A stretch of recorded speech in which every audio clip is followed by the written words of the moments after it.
Hey Tom, Merry Christmas. Today I'm going to show you a recipe that you can use for your brand new immersion blender. Very exciting. This is a recipe that I came up with in college when I was broke and eating crumbs. And this was started with just 3 ingredients when I didn't have anything else in the pantry. All you need for this is going to be peppers, onions, and pasta. Everything else is really optional. I have refined it a little bit and made it a much better dish, but it started out, all I had was pasta in the pantry, and I was really hungry, and I didn't have any tomatoes, so I figured why not use the peppers and make a really flavorful base instead. So, with that being said, let's get started. I have some water boiling here. You could either generously salt it enough to where it tastes like the ocean, or what I like to do is chicken bouillon cubes. It just adds a nice, really savory flavor. Just a really nice layer that you really don't get from just salt, but optional. Either way is good.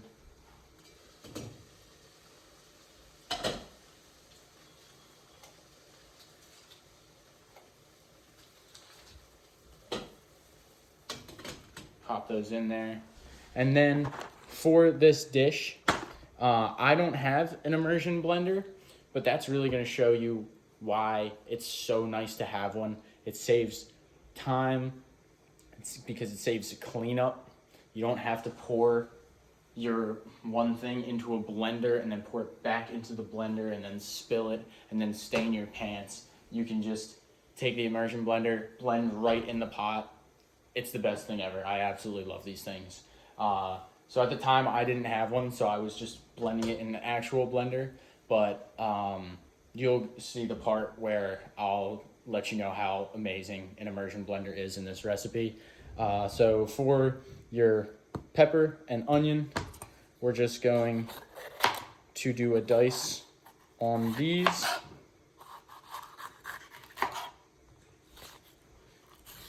If you're using a dull knife like I am, when you're when you're cutting peppers, it's always easier to cut the inside rather than the skin side. The skin side, you're not really going to get anywhere, but I can easily put my knife through this side. So when you're lining the pepper up and making these longer cuts, just try to make sure it stays with the inside facing up, because your knife will just still go right through it, even if it's on the duller side. And don't worry about how nice this dice is. Most of the pepper is going to get blended up. We're going to blend about 2/3 of the sauce and then leave about 1/3 of it whole.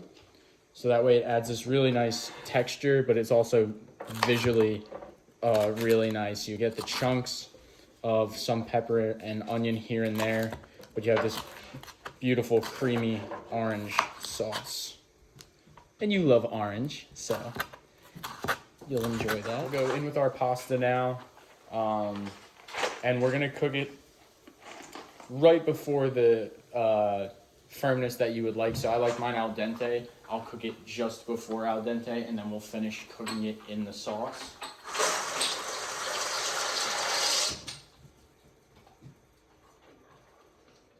Okay, we got these guys diced up. Time to start building the sauce. We'll come over to our pan and throw in a little bit of olive oil there, enough to coat the whole bottom, but you don't need a ton. And then from there, we're gonna come in with our pepper.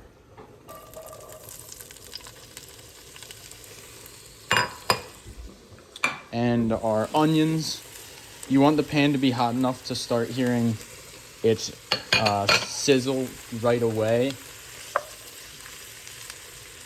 I'd honestly even like mine to be sizzling a little bit more than this, but I rushed it. Anyway,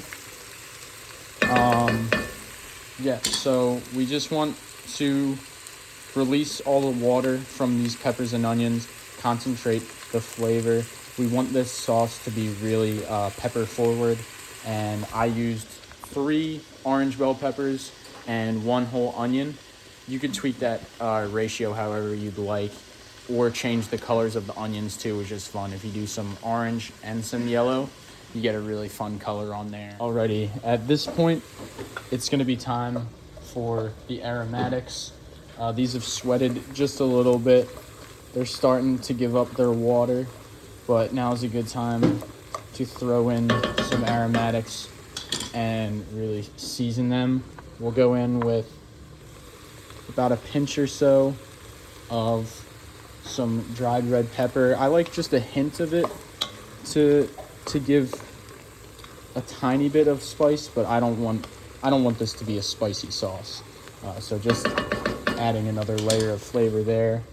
Bay leaves, I'm gonna use 2 because these are ancient, but but if you have some fresher ones, just don't overdo it, because Linus, don't eat that, because you can very easily have an overwhelming flavor from bay leaves.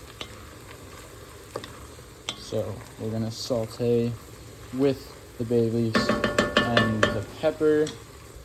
We're gonna go in with some garlic. You can roughly chop that garlic as well, since most of it is gonna end up getting blended in. And then we're gonna go in with about a sprig or 2 of some thyme. And incorporate everything nicely together. We're gonna go in with a little bit of red wine, hopefully the cheaper stuff, just because any red wine is really gonna do a great job in a sauce like this, adding another flavor. So I go pretty generous there. I mean, enough to at least cover the bottom of the pan. And then you're just gonna let that alcohol cook off for about a minute.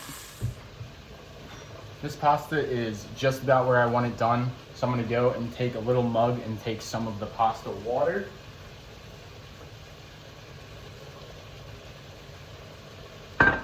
Saving that water will help you later on when you're working on the texture of your sauce. So, oh, it's Fog City, oh my gosh. So this is where you would have used your immersion blender directly in the pan. It's up to you how much you want to blend. I usually do about 2/3 blended and then leave 1/3 of the vegetables whole. It just adds a nice consistency to the sauce. If you have a little bit of chunks of pepper and onion here and there, it's very nice visually as well, instead of just this weird orange color and you're like, why is it that color? What did he do? Is that bile? Is that stomach fluid? Anyway, yeah, I just like the peppers in there, leaving a couple whole. At this point, you're gonna see me use a little bit of a pasta water to loosen up the sauce a little bit. Right now it's a bit thick, so I'm just going to add a little bit of water back into it so it coats the pasta better. The consistency of the sauce is really important, and getting it to be at the right level is what this stage is all about right here, right before you're adding your pasta back in.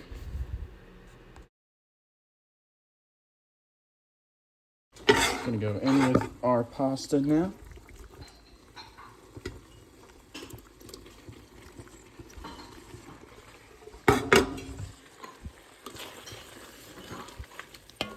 And what happens with me is I usually make a little bit less sauce than what I need for this much pasta.